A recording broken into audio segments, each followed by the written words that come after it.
വന്നിരിക്കുന്നത് ഒരു സ്റ്റഡി വ്ളോഗായിട്ടാണ്. കഴിഞ്ഞ ദിവസം ഞാനിങ്ങനെ റീൽസ് കണ്ടുപോയപ്പോൾ കണ്ട ഒരു റെസിപ്പിയാണ്. അപ്പോൾ അതൊന്ന് ട്രൈ ചെയ്ത് നോക്കാമെന്ന് വിചാരിച്ചു.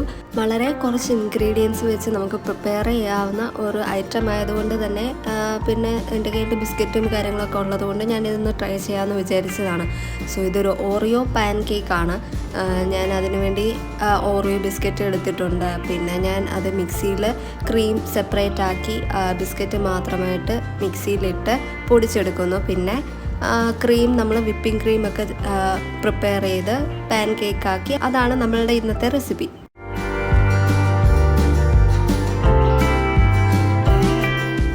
അങ്ങനെ ക്രീം സെപ്പറേറ്റ് ആക്കിയ ബിസ്ക്കറ്റ് നമ്മൾ കുറച്ച് മിൽക്ക് ഒഴിച്ച് നമ്മൾ അതൊന്ന് മിക്സ് ചെയ്തെടുത്തു.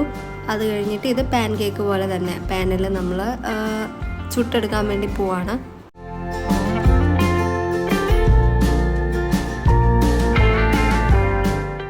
ഞാനങ്ങനെ കുക്കിംഗ് ഒന്നും ട്രൈ ചെയ്യുന്ന ആളല്ല. എനിക്ക് കുക്ക് ചെയ്യുന്ന അത്ര വലിയ താല്പര്യമൊന്നുമില്ല. ബട്ട് ഞാൻ ഈ റെസിപ്പി കണ്ടപ്പോൾ എനിക്കിത് ട്രൈ ചെയ്യണമെന്നൊരു ആഗ്രഹം വന്നു. അതുകൊണ്ടാണ് ഞാനിത് ട്രൈ ചെയ്യുന്നത്. അങ്ങനെ ഇടയ്ക്കിടയ്ക്ക് മാത്രമേ ഞാനിങ്ങനെ അടുക്കളയിലേക്ക് കയറാറുള്ളൂ. അത് നിങ്ങൾക്ക് എൻ്റെ ഈ കുക്കിംഗ് സ്റ്റൈല് കാണുമ്പോൾ മനസ്സിലാകുമായിരിക്കും ഞാൻ ഇടയ്ക്കിടയ്ക്ക് മാത്രം കിച്ചണിലേക്ക് കയറുന്ന ഒരു വ്യക്തിയാണെന്ന്. സോ നമ്മുടെ പാൻ കേക്ക് റെഡി ആയിട്ടുണ്ട്. ഇനി നമ്മൾ ഇതിൻ്റെ മുകളിൽ സ്പ്രെഡ് ചെയ്യാൻ വേണ്ടിയുള്ള വിപ്പിംഗ് ക്രീം തയ്യാറാക്കാൻ വേണ്ടി പോവാണ്. സോ നമ്മൾ നേരത്തെ സെപ്പറേറ്റ് ചെയ്ത ഓറിയോ ബിസ്ക്കറ്റിൻ്റെ cream whipping cream powder use ചെയ്ത് നമ്മളത് കുറച്ച് മിൽക്കിട്ട് ഒന്ന് ബ്ലെൻഡ് ചെയ്യാൻ വേണ്ടി പോവാണ്.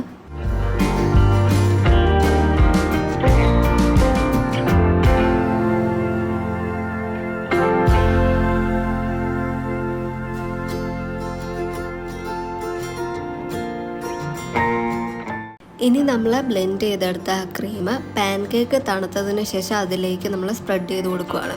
ആൻഡ് അതോടെ നമ്മുടെ ആ ഒരു റെസിപ്പി പ്രോസസ്സ് കഴിഞ്ഞു. ഇനി നമുക്ക് കഴിക്കാം. അതാണ് ഈ ഒരു ചെറിയ റെസിപ്പി.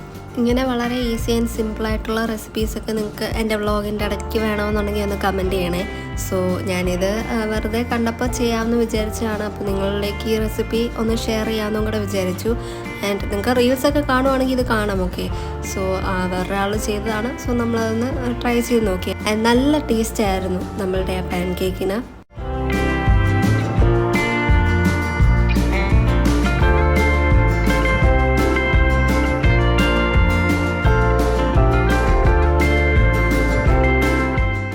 അങ്ങനെ ഞാൻ ആ പ്രിപ്പയർ ചെയ്ത പാൻ കേക്കും ഒരു ടീയും ഒക്കെ കുടിച്ച ശേഷം നമ്മുടെ ക്രിസ്മസ് ഒക്കെ കഴിഞ്ഞിട്ട് ഒരുപാട് ദിവസമായി. സോ എൻ്റെ ക്രിസ്മസ് ട്രീ അവിടെ എൻ്റെ ടേബിളിൽ തന്നെ കുറേ നാളായിട്ടിരിക്കുവാണ്. സോ അതൊന്ന് എടുത്ത് മാറ്റാമെന്ന് വിചാരിച്ചു. എല്ലാം കഴിഞ്ഞില്ലേ, അപ്പോൾ ഇനിയിപ്പോൾ അതിൻ്റെ ആവശ്യം അവിടെ ഇല്ല. ഇനി അടുത്ത ക്രിസ്മസിന് സെറ്റ് ചെയ്യേണ്ടതാണല്ലോ. അതുകൊണ്ട് ഞാൻ അതവിടെ നിന്നൊന്ന് മാറ്റുവാണ്. ആക്ച്വലി ക്രിസ്മസ് ട്രീ സെറ്റ് ചെയ്യാൻ വളരെ എളുപ്പമായിരുന്നു. ബട്ട് ഇതെല്ലാം കൂടെ തിരിച്ച് അഴിച്ചെടുക്കുക എന്ന് പറയുന്ന ഒരു വലിയ പണിയായിരുന്നു. കാരണം ആ ലൈറ്റൊക്കെ വളരെ കുരുങ്ങിക്കിടക്കുമായിരുന്നു. അതെല്ലാം നമ്മൾ സെറ്റ് ചെയ്ത് മാറ്റണമല്ലോ. അത് കഴിഞ്ഞിട്ട് ഞാൻ പഠിക്കാൻ വേണ്ടിയിരുന്നു. സോ പഠിക്കാൻ കഴിഞ്ഞ കുറേ ദിവസങ്ങളായിട്ട് ട്രാവലും കാര്യങ്ങളും ഒക്കെ ആയതുകൊണ്ട് എനിക്ക് പഠിക്കാൻ അധികം സമയമേ കിട്ടിയില്ല. സോ കഴിഞ്ഞ വ്ളോഗ് നിങ്ങൾ കണ്ടെങ്കിൽ ആ വ്ളോഗിൽ കാണാം. സോ അത് കാരണവും പിന്നെ വേറെ കുറച്ച് കാര്യങ്ങളൊക്കെ ഉണ്ടായിരുന്നു. അതെല്ലാം കഴിഞ്ഞിട്ട് എനിക്കിപ്പോഴാണ് പഠിക്കാനുള്ള ഒരു സമയം കിട്ടിയത്.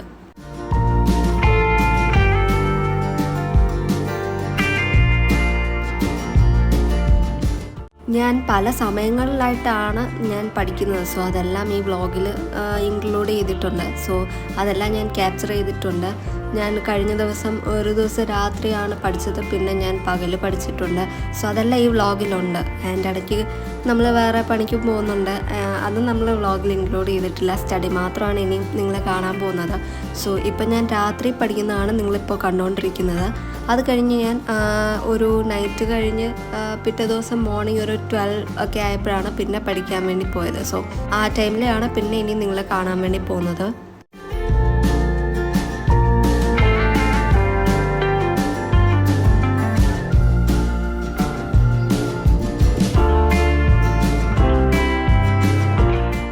ഈ ഇയറിൽ എനിക്ക് കുറച്ച് കോമ്പറ്റേറ്റീവ് എക്സാംസൊക്കെ എഴുതണമെന്നുണ്ട്. സോ അതുകൊണ്ട് ഞാൻ അതിനു വേണ്ടിയാണ് ഈ പ്രിപ്പയർ ചെയ്യുന്നത്. ആൻഡ് എനിക്ക് LLBക്ക് പോകാനും താല്പര്യമുണ്ട്. അപ്പോൾ ഒന്നെങ്കിൽ LLB അല്ലെങ്കിൽ UPSC എന്നുള്ള ഒരു പ്ലാനിലാണ് ഇപ്പം. ആൻഡ് LLBയുടെ എൻട്രൻസ് ഒക്കെ വരുന്നു, ക്ലീ വരുന്നുണ്ട്. ഞാൻ 3 year LLB ആണ് നോക്കുന്നത്. അപ്പോൾ അത് റിലേറ്റഡ് ആയിട്ടുള്ള എക്സാംസൊക്കെ ഉടനെ വരുന്നുണ്ട്. അത് എഴുതണമെന്നുണ്ട്. ആൻഡ് UPSC ഇനിയും വരുന്ന വർഷങ്ങളിലാണെങ്കിലും UPSC എഴുതണമല്ലോ. അതുകൊണ്ട് അതിനും കൂടെ സ്റ്റാർട്ട് ചെയ്തിട്ടുണ്ട് പ്രിപ്പറേഷൻ.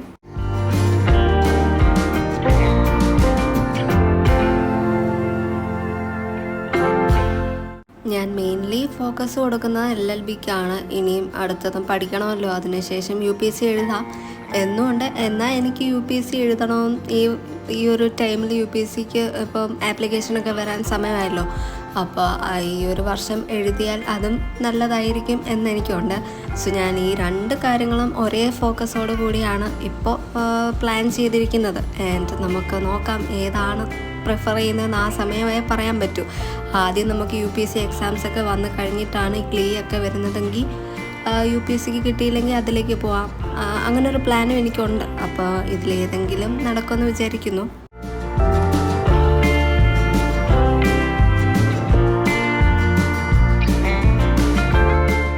ഞാൻ UPSCക്ക് വേണ്ടി പ്രിപ്പയർ ചെയ്യാൻ തുടങ്ങിയിട്ട് കുറേ നാളായി. ആൻഡ് എനിക്ക് തോന്നുന്നു ഞാനൊരു 8th സ്റ്റാൻഡേർഡ് തൊട്ട് നമ്മളിങ്ങനെ ഓരോ കാര്യങ്ങൾ ചെയ്ത് ഞാനങ്ങനെ പ്രിപ്പയർ ചെയ്യുന്നുണ്ടായിരുന്നു.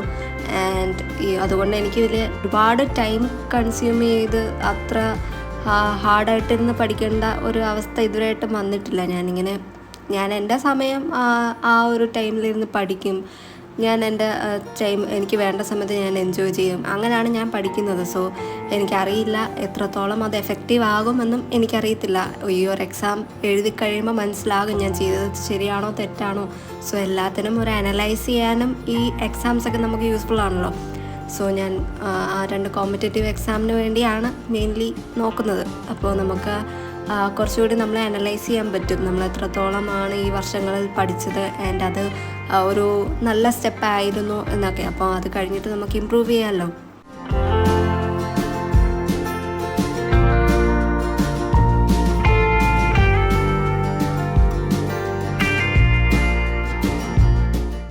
മിക്ക ആളുകളും UPSCക്ക് പ്രിപ്പയർ ചെയ്യുന്നത് പറയുമ്പോൾ നമ്മൾ കേൾക്കുന്ന ഒരു കാര്യമാണ്, ഞാൻ 10 hours പഠിച്ചു, 12 hours പഠിച്ചു, 8 hours പഠിച്ചു. ബട്ട് എനിക്ക് അത്ര ക്ഷമയൊന്നുമില്ല. സോ എനിക്ക് കിട്ടുന്ന ടൈം എനിക്ക് മനസ്സിലാക്കാൻ പറ്റും എന്ന് പറയുന്ന ആ ഒരു ടൈമിലാണ് ഞാൻ പഠിക്കുന്നത്. സോ എനിക്ക് കംഫർട്ടബിൾ ആയിട്ടുള്ള ടൈമിൽ ഞാൻ പഠിക്കും. ആൻഡ് ഇത്ര അവേഴ്സിനൊന്നും എനിക്ക് അങ്ങനെ ഉള്ള ഇതില്ല. എനിക്ക് തോന്നുമ്പോൾ പഠിക്കും. അതാണ് എൻ്റെ ഒരു സ്റ്റൈല്, പഠിത്തത്തിൻ്റെ സ്റ്റൈൽ. അപ്പോൾ അതെത്രത്തോളം ഈ ഒരു എക്സാമിന് പ്രാക്ടിക്കലാകുമെന്ന് എനിക്കറിയില്ല. അങ്ങനെ ക്ലീക്ക് വേണ്ടിയും UPSCക്ക് വേണ്ടിയൊക്കെ ഞാൻ കുറച്ച് ബുക്സൊക്കെ വാങ്ങിയിട്ടുണ്ടായിരുന്നു. നേരത്തെ വാങ്ങിയതാണ്. സോ അതൊക്കെ ഒന്ന് റെഫർ ചെയ്യാം എന്ന് വിചാരിച്ചു. എൻ്റെ കയ്യിൽ അധികം ബുക്സൊന്നുമില്ല. ഞാൻ മെയിൻലി റിലേ ചെയ്യുന്നത് ഓൺലൈൻ പ്ലാറ്റ്ഫോംസാണ്. സോ അതുകൊണ്ട് എൻ്റെ കയ്യിൽ ബുക്സൊക്കെ വളരെ കുറവാണ്. ഈ ഇയറിൽ എനിക്ക് ക്ലാറ്റ് അതായത് 3 year LLB റിലേറ്റഡ് ആയിട്ടുള്ള എക്സാംസ് എഴുതണമെന്നുണ്ട്. ആൻഡ് UPSCയും എൻ്റെ ഒരു മെയിൻ ഫോക്കസ് ആണ്. സോ ഇതിലേതെങ്കിലും തന്നെ എഴുതും. ആൻഡ് അതിനുവേണ്ടിയാണ് നമ്മൾ പ്രിപ്പയർ ചെയ്യുന്നത്. സോ എല്ലാവർക്കും ഈ കുട്ടി വ്ളോഗ് ഇഷ്ടമായെന്ന് വിശ്വസിക്കുന്നു. Please do subscribe. Thanks for watching. By.